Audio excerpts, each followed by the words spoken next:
Welcome back to Fully Stoked. I am Sarah Stokes, your hostess. Cody is not with us today because I am here interviewing one of my good friends, Sheree Byrd. She is another entrepreneur woman, successful in business. She has worked in many facets, you will find out, of life. And she has a lot of wisdom that we can glean from her today. So stay tuned. We've got some good things. As always, I am a senior mortgage advisor with Coast to Coast Mortgage. I can help you with any home loan or home financing. I would love to, but more than that, I love connecting people. So that's what we're doing here today. I'm connecting you with a fabulous entrepreneur woman who has great life experience. Y'all, she was a rock star, rock band manager. That's so cool, right? For many, many years. And she actually married a guitarist from a rock band. Did you believe that? More than that, I mean, she's had some really cool jobs too. So we'll get into that in just a minute. But her name is Sheree Byrd. Follow her on social media. She's got a really good presence on TikTok. I see her pop up all the time. Instagram, Facebook. You're probably on LinkedIn, I would imagine, since you do all those other ones. Yep. So I will link all of the handles below and in the summary. And definitely check her out. So tell us where you're from. Where do you live? And what do you do now? Tell us a little bit about your current profession. Well, first, thanks for having me. I'm in Conley Springs, North Carolina, which is just west of Hickory, but Hickory is where my main office is. I'm now a real estate agent with Faith Parker Properties located right in downtown Hickory. Awesome. And I was connected with Sheree because her cousin is the broker in charge. And hold on, I'm trying to remember his name because he's fabulous.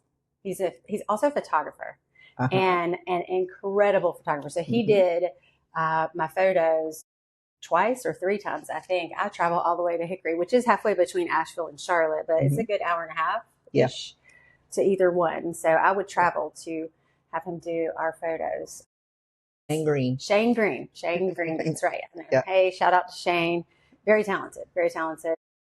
The whole family is, and speaking of family, it's just a very large extended family with 90. We counted last night. I have, not including the spouses of my cousins, but from my parents on down, there's 91 of us currently. 91 cousins.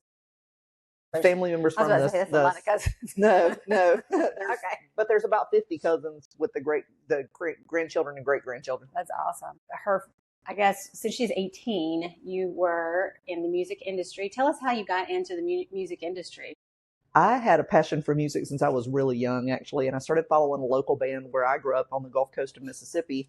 My dad was military, so we lived on the Gulf Coast of Mississippi. He was in a specialized branch of the Navy. So luckily I was one of those kids that didn't have to move around a lot to be a military kid. But I met this local band when I was 16 because I grew up in the height of the hair band era. So I started following this local band, and just from 16 on was just in love with music. And so about 18, another group of friends of mine asked me if I would help them sort of get established. And then you've been managing since then? Yep. I've managed 3 bands in total since I was 18. Since she was 18 years old.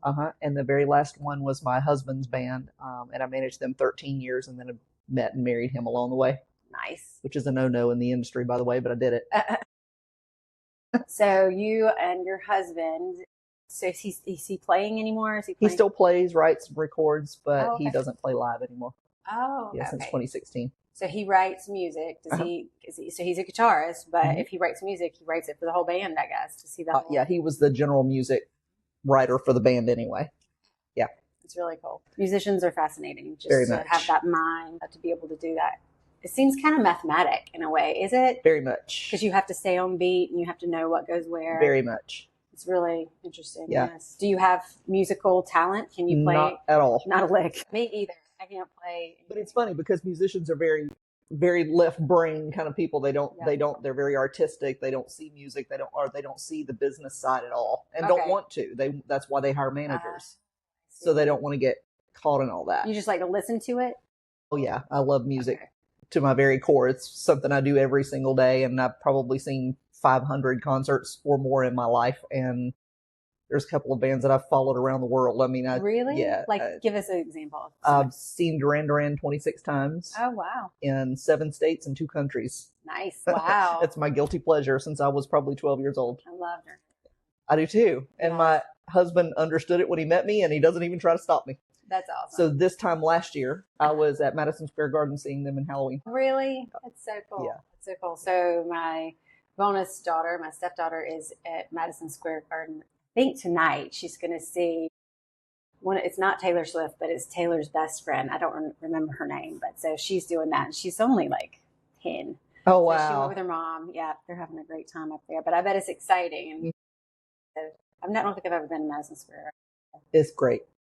New York's great generally. Yes, yeah.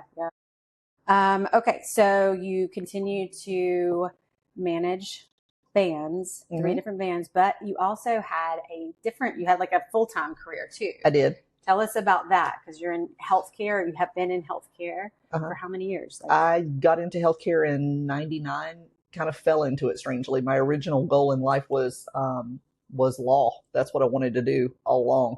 Life circumstances with my parents I won't go into. Just law wasn't going to be an option. It was too expensive. Okay. So I kind of had to change gears when we moved up here. Well, let me back up a little bit. My parents moved here, and I moved to Los Angeles and worked in the industry. Oh, really? In the music industry, yeah. That's exciting. So when I decided to move back home, I had not been back in North Carolina since I was like 6, because my parents had been military.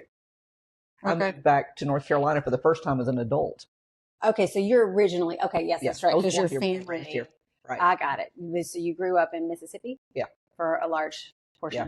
And then when you're 18, you went to LA, or when? I was 21. 21 when you came back when I was 23. Okay, so you were out there for a couple of years. You came back, but you didn't come back to Mississippi. You came back to North Carolina. Right, because in the meantime, my parents had moved back home. Gotcha. Okay. Because of all the other stuff. Okay. Well, in the course of that, I went to school here at Lenore Ryan in Hickory, and got a degree in psychology with my intention to do forensic psychology. That was the goal. Okay. Ended up too long a path to get to the FBI, which is what I wanted to do. Was that when CSI was big? Yeah. I wanted to do the same thing. 100%. But you did better than me. You actually started. Yeah. Well, I got the degree, but what it really did was open up for me how many other paths there were. Yes. But luckily, the one thing you learn in studying forensic psychology is thankfully serial killers aren't really as prevalent as you think they are. Yes. They don't pay the bills, I don't think. So that's good. That's good. Yeah. So I ended up working in a hospital system with a VP of nursing who encouraged me to take the administration route. And I went the whole way. But instead of just doing a straight administration or nursing degree, I did health law, which taught me Medicare and Medicaid and all of the legal and medical ethics that go with it, which was really fascinating. She actually got a higher level degree. So she got her master's in health law. And then after you got that degree, is that when you decided you weren't going to stay in the hospitals? So you went, and where'd you go from there? I was recruited to work with a nursing home to go into their administrator and training program, which I did. Fantastic. And got my nursing home license in 2010. Yeah, January of 2010. Okay. Because I got married in 2010 too. That's the reason that stands out in my head. Okay. So 2010, got my nursing home license, and I ran nursing homes from then until 14 years. Okay. Yeah. And then transitioned to Fry because my dad has had 4 strokes now. Okay. But at that point he had had 2. So it wasn't, I was working at a nursing home in Black Mountain and decided I needed to be closer to home. Oh, okay. So you lived in Black Mountain? No, I lived in Conley Springs and drove to Black Mountain every day. Okay. So Fry, is that your local hospital? Yeah. Okay. All right. So, but you didn't stay there because you have now transitioned from that long, fabulous, robust healthcare career. You also worked in physicians' offices. Well, that's what I went to Fry to do. Oh, okay. I stepped down from the full-time 100% round the clock management of a nursing home administrator to stepping into physician practice management. Okay. So I went to work at Fry 3 years ago in physician practice management just to have a little more work-life balance. So that's like you're willing to change. I like to see that because I think a lot of people look at change as uncomfortable. Mm-hmm. And I think I've been talking about this with some of the women that I'm in, different networking groups with, and it can be really, really difficult to change. But if you look at it as an opportunity and kind of a way to improve yourself, right? Mm-hmm. Then change is good. It's just your mindset and your outlook. A lot of people get stuck in what's familiar because it's comfortable, even if it doesn't fulfill your spirit and it doesn't meet your goals in the long run. I look at my life very holistically. I lived the sort of nomad life early in life, and I worked and lived around people that were not afraid to put their entire lives on hold to chase a dream, literally chase a dream. Right. It inspired me to always be willing to look at whatever path is next. And so I take it to the end of whatever course it's going to be. And then wherever my life is at that time. And, you know, everyone reinvents themselves over their life, whether they realize they do or not. They go through multiple phases. So you have to be willing to understand this is the person I am at this phase, and this is the person I am at this phase, and this is the person I am at this phase. And so I did that. And then you readjust whatever fits that phase of your life. And I'm 56 now, so I'm looking now at what lifestyle fits this phase of my life. And in the course of that, what healthcare no longer served who I was. That's awesome. So she's transitioned now. So she was working full time as a leader, manager, and then she transitioned to be closer to family. And now she's transitioned to a completely different lifestyle, an entrepreneur lifestyle, really. Right. So what brought me here now? was, in the course of all the years that I did healthcare administration, I realized there's so many elders and families that don't understand how to pre-plan for this phase of their life, the downsize and the elder care. And there's so many people in my age group that are in the sandwich generation where we're caring for kids and grandparents at the same time and trying to figure out, you're not even fully aware yet of what all the assets are and the properties and responsibilities of caring for someone in their 70s. And I'm the only child of the three of us that live locally. So I'm doing this with my parents, even though I don't have children myself. We chose strategically not to do that because we had a very nomadic lifestyle and it wouldn't have been fair. So long story short, what called me to real estate was the fact that I have a very unique perspective on how to plan for that phase of life that a lot of people would never see. It's true. And so in them looking at that, helping people say, have you considered this? And have you put these documents in place? And have you thought of these things? I'm not a legal expert. That's not my job, but I can connect people to resources they may have never considered because they've not been on the other side of that desk, trying to plan for helping them plan their financial assets. And have you considered what this next move might look like? Or what if this parent has a catastrophic illness and how are you going to handle their assets in the long run? Yeah. And connecting them with the right people to make those connections. moves. Yeah. Fix your no worries. Yeah. I can edit that out. Okay. Cut right there. Got it. And just connecting people with the resources they need to make that transition a lot less difficult.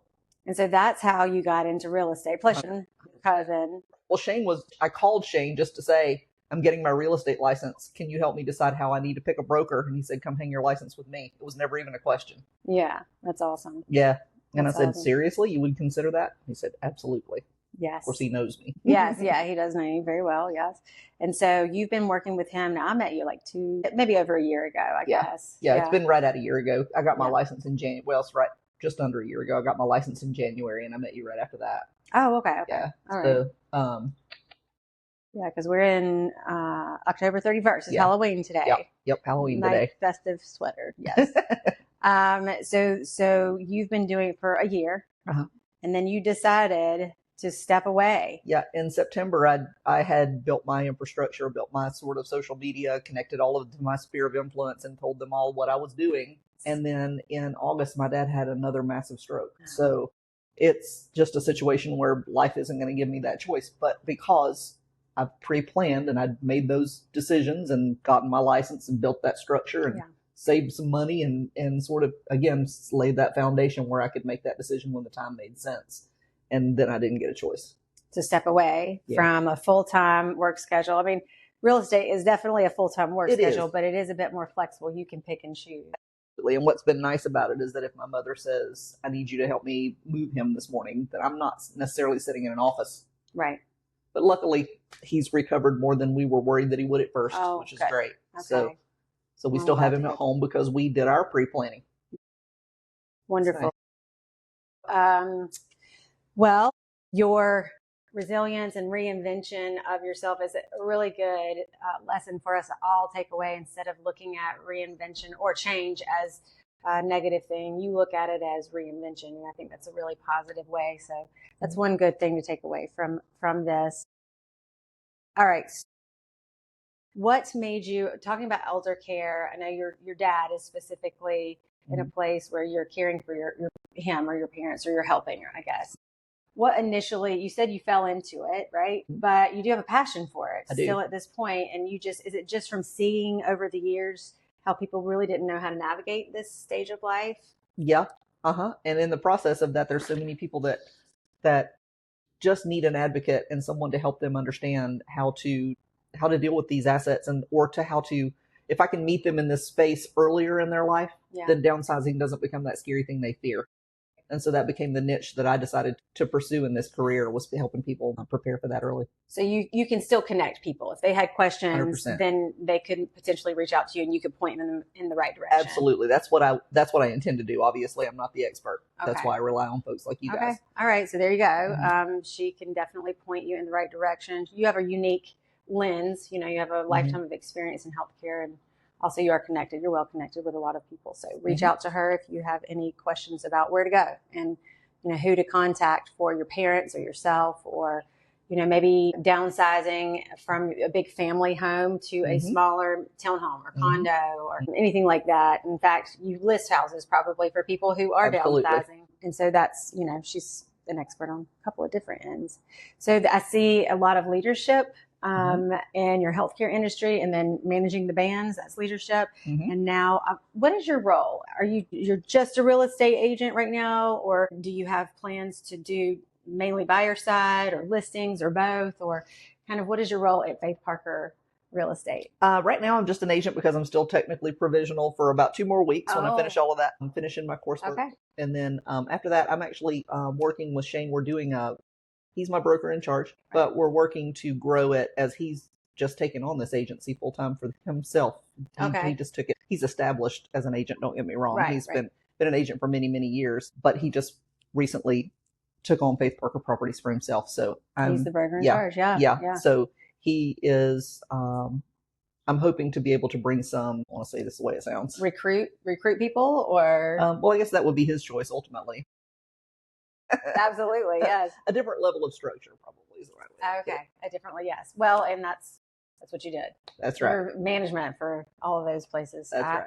I would definitely want to tap into that if I were in his shoes. I would absolutely want to. Well, I'm a very systems driven person, and of course we're moving into a new age with AI, and we're moving into a new age with automated systems and that sort of stuff, and that's something that the old real estate world hasn't necessarily embraced quickly. That's true. So that's what I hope to really bring to the practice. Do you use AI pretty often? I use it every day, hundreds of times a day. Yeah. I went to a training this past week in Michigan, and I just heard about several, there's Gemini, there's ChatGPT. I use ChatGPT the most. There's Perplexity. Have you heard of Perplexity? Okay. I had not even heard of Perplexity. Apparently that's a pretty good one. And I use Copilot a lot. Yep. Copilot. And that one's with Microsoft. Do you have a favorite? Copilot's the one that I'm using the most right now. Okay. I've used Gemini. I've used ChatGPT. I've used Copilot's the one that I'm using the most right now. Is there a paid version, or it's just paid if you have, I guess, the it's just Microsoft if you have your suite? Microsoft suite, yeah. Well, I'm going to try it. I don't think I've really spent a lot of time. I think my thinking was, if I use ChatGPT, I just pay for the $20 or $40 a month version. Yeah. And the more I talk to it and it gets to know me, the more that's what I was thinking. Absolutely. And the more valuable it would be. But I've heard at this training I went to, you should use different AI. And I didn't know that. I really didn't know that. They all have different ways that they function and different ways that they learn about you, and the way that what I like the most about Copilot, and I guess you can do the same in ChatGPT, but I like the quality of what I'm getting from Copilot better. Okay. Is that it generates better images for me. Like if we've fleshed out an idea, not just a reel, say I've given it a prompt and it's given me a good script, maybe for a blog post or something. And then I can say, okay, let's now script this into a longer form Facebook post, but give me an image that matches it so that it can hook it. Really? And it'll do it. And it's fantastic. Okay, so the images are better in Copilot. Yeah. Okay. All right, noted. I will do that. I'm going to try this Perplexity too. I hear it's supposed to be really, really good. Any other tips and tricks that you would want to give any entrepreneur, women or men, anybody who's in business that you can think of? You said systems and structure. That's how my mind works too. Yeah. Because I was a teacher. I like to have systems in place. Well, the biggest thing is that when life blows up, your systems and structure will still be there for you, even if you can't. So if you can keep your systems and processes in place, then luckily for me, when my dad had my stroke, I can say, Shane, this is what I've got in place here. Can you take over? And he knows exactly what needs to be done. And that's helpful for knowing that if you need to step away for something in life, you can, and it doesn't consume you. Okay. That's really good. I agree with that. You do it the same way. You have a system for each one of your clients, and that's really good. Okay. We've talked about your family. We've talked about your career, your journey to entrepreneurship, and the reasons. You didn't tell us about your restaurant, though. She has a family restaurant, too. My family has owned Texas Fish Camp in Hildebrand, North Carolina for 53 years. Write that down. I need to go. my grandfather was one of those that I guess probably, if now that I say that out loud, was the master of reinvention. He had health problems, had run a lumber company his entire life and knew that he wasn't going to live a long life. So he and my uncle started this business to be able to give a legacy to the family, and it has. And they've all almost all of them worked there throughout their life at some point, and many grandkids, and they've employed lots and lots of kids through the community over the years. That's awesome. Yeah. So it's called the Texas Fish Camp. My Uncle Tex. Texas, T-E-X apostrophe S. T-E-X apostrophe S. Yep. Okay. And that's in Hildebrand, Mm-hmm. Hildebrand. Yep. North Carolina. Yep. All right, I'm coming. Are you open just like weekends? Or are you open Tuesday through Saturday, 4 to 8. Tuesday through Saturday, 4 to 8 p.m. Yep. You got good fried fish? You And some grilled stuff too. And grilled stuff. Okay. And slaw. The whole fish camp experience. Nice. All right. Well, I do love a fish camp. I grew up on fish camps. I think it's called Mayfair or Mayflower. I can't remember. Mayfair Fish Camp in Monroe. And then I think they had a couple others too. There was one in Hickory for a while. Was there really? Yeah. I didn't know that. Okay, so your large family with your restaurant and everything. Mm-hmm. Well, I mean, you probably got the entrepreneur bug from him as well. Same thing with Shane, because he's now got that. Correct. Shane does other stuff too. So he's not only a photographer. He has his professional photographer business. He's a mortgage broker and real estate broker in charge. Did he do something else, or? He's done other things over the course of his career, but that's the majority of what he does. Has everybody in your family got that entrepreneur bug? In his side of the family, for sure. His particular little group, there's a lot of them. My dad was self-employed most of my life. When he got out of the military, he owned a business. So yeah, that's very cool. Well, that's great. All right, so you're also a self-described walking book of useless knowledge. Is that right? So do you watch? What is it called on the TV? Jeopardy. Thank you. Yeah, I did that, and Who Wants to Be a Millionaire were two of my biggest things for years. Okay. Yeah. Would you ever try to beat the person on Jeopardy? Of course. That's the only reason you watched it. I could never get past the first row or second row. I actually could do pretty good until we got to the really obscure stuff, and then of course I didn't know any of that. So I'm going to put you on the spot. You got to tell me something about a band, something really obscure but very a fact about. Oh, Duran Duran. How many countries have they toured in? You got to know that. Oh, they've toured probably every country in the world. She knows everything about Duran Duran. Yeah. What was that song in it was 89 or something? No, that wasn't Duran Duran, was it? It was the one where it was a comic strip and then it went. I don't think that was Duran Duran. I don't think so. What does Duran Duran sing? Give me a couple of songs. Oh, Rio was their biggest hit. Rio, of course. Yeah, Hungry Like the Wolf. Yes. It's a big hit. Okay. And then they were really big for probably 5 years. And then they sort of, when the industry changed out of the 80s new wave thing and went into more hard rock. Grunge and Yeah. Then they sort of downsized for a while, but then they've reinvented and they've never really lost their momentum. It's strange. They're still filling arenas now. Are you serious? Yeah, and they're in their 60s. Where did you go out of the country? You've been in 2 countries to watch them. London. Okay. I saw them in Hyde Park. Did you didn't just go though? Because you just got back. 2022. But you just got back from England and Scotland. Yep. In July? July. Okay. Yep. She and her husband went and toured. You have a very exciting lifestyle. Well, international travel is my secret passion. I absolutely love it. Music. And did you see any shows? No, but I was in London, or I was in Scotland when the Ozzy Osbourne tribute show happened, the last one right before he died. Really? In fact, that's where I found my new musical obsession was that day. What? Youngblood is my new musical obsession? My new musical obsession. I don't know what Youngblood is. I'm going to look it up. So I hate to say this, but I did not know Ozzy died. Yeah. Oh my gosh. When did he die?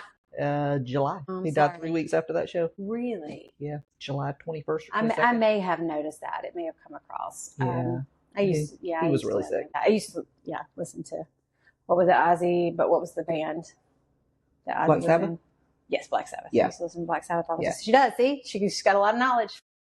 I'm all about the music. She knows, yes. All right, so your walking book of useless knowledge, that was not useless. It saved me. I didn't remember. All right, let's see. What's your best advice for someone facing a midlife or career reinvention? I promise you, once you get to the nursing home, the one regret you will have looking back is that you didn't take the trip, call the guy, do the thing. Just do it. Wow. Life's too short. I'm going to have to write that down. You never know what life's going to deal you later in life, so don't put off till retirement what you should be doing now, because you just don't know what life's going to deal you. And I promise you, most of the people that I ever saw living in nursing homes that were not just like cancer-stricken victims or diabetes or something that happened because of, forces outside of their control. It was the biggest regret they have is that they didn't spend more time doing the things they wish they had didn't wait till retirement to do. That's awesome. I travel now. I usually go somewhere in the U.S. once a year, and then the next year I do something international. And just like the reinvention theme, the whole point of it is don't wait to do what your passion tells you and your heart tells you to do. If you could obviously be smart about it, right. Be strategic, make a plan, don't put yourself in jeopardy, but don't not do it. Don't let fear hold you back. It's not worth it. It's not worth it. I like that. That's really good. Really good nugget. So I'm going to ask you a couple rapid fire questions. Okay. Coffee or tea? Morning person or night owl? Definitely night owl. Really? Yeah. Did you say coffee? Actually, chai tea or coffee, either one. Chai tea or coffee. I like chai tea. Okay. Favorite song? Right now? Yeah. Emergence by Sleep Token. By Sleep Token. Or Ghosts by Youngblood. Or Ghosts by Youngblood. Okay. Yeah. I'm going to have to check them both out. What's your favorite genre? Hard rock.